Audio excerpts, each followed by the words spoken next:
Hello friends, welcome to Antu's DIY creations. Earlier in a video, I shared how I made this rechargeable LED light using parts from a broken LED tube light. The video link is in the description.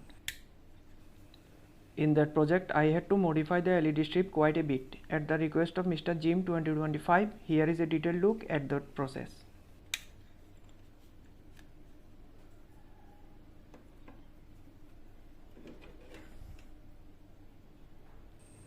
Let's first take a look at a similar LED strip. Then I will show you both the original and modified circuit diagrams that I have drawn, so you can understand the concept better.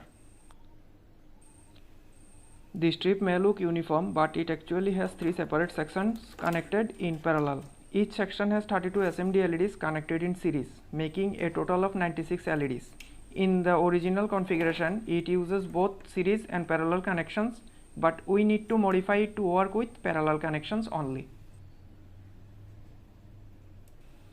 On this strip, I have marked a few connections with a marker to show how they are wired. Notice the cross mark. This is the junction between two series sections. Before and after that point, the LEDs are connected in series, meaning the negative terminal of one LED connects to the positive terminal of the next.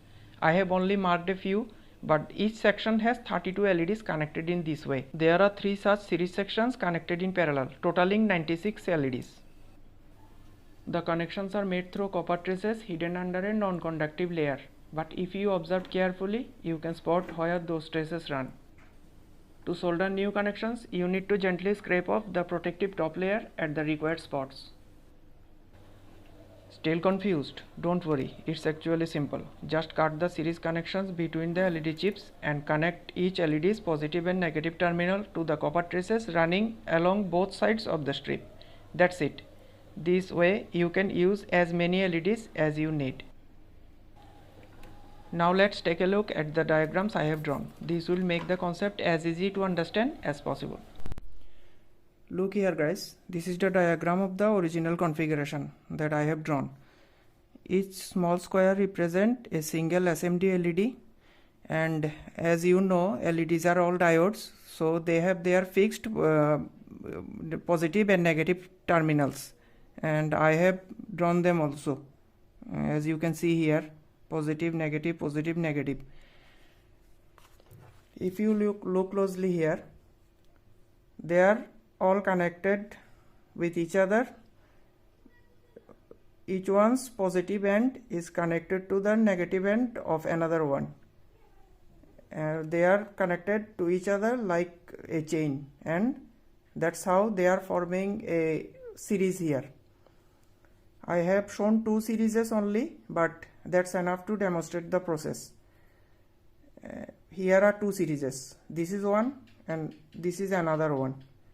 Look, between 2 series they are actually not connected to each other. Instead, they are connecting to the power rails I have mentioned earlier. These power rails carry positive and negative lines from one end to the another end of the strip. So this is one series.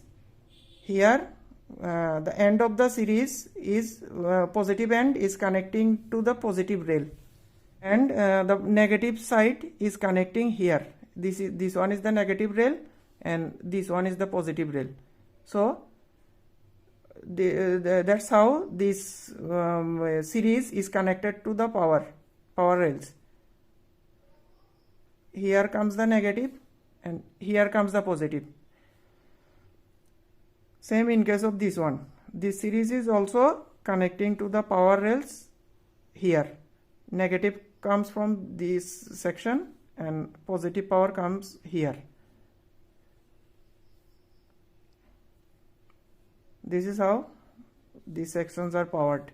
So now look how you can modify them.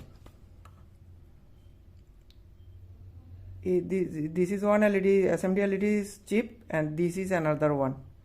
Its positive end is connecting to the negative end of this one. You just have to do is cut this line. You can scrape it with a knife or any sharp tool, or if you have a rotary tool, you can do this with a rotary tool. if you want to know how I do this, you can watch the video I mentioned. I have added the link in the description.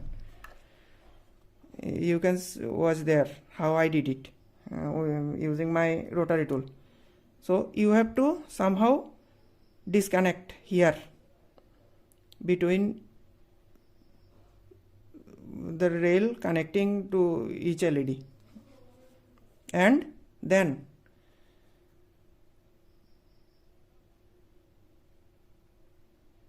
first cut the series, disconnect it, and then connect the positive end of the LED to the positive rail and connect the negative end of the LED of each one to the negative end. That's how you create a parallel connection by disconnecting it from the series, and that's done. That's what you need to do.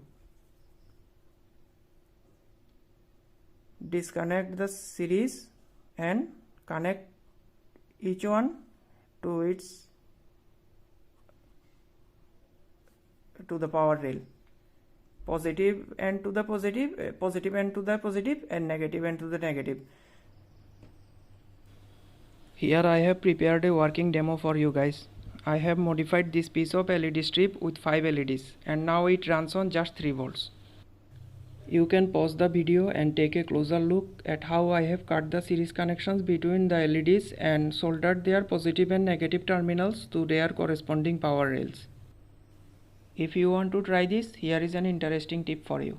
Don't use soldering flux in this case. That way you can directly bridge the points with solder without needing any wires. I could have used my DIY rotary tool to remove the non-conductive layer and cut the series connections, but not everyone has a tool like that. So instead I use this DIY craft knife that I made from an old hacksaw blade. You can watch the video on how I made it. The link is in the description. Now let's power up the modified LED strip using my DIY variable power supply. You can of course use any power supply you prefer. Friends, I hope this video was helpful. If you have any questions, feel free to ask in the comments. Thanks for watching and see you in the next video.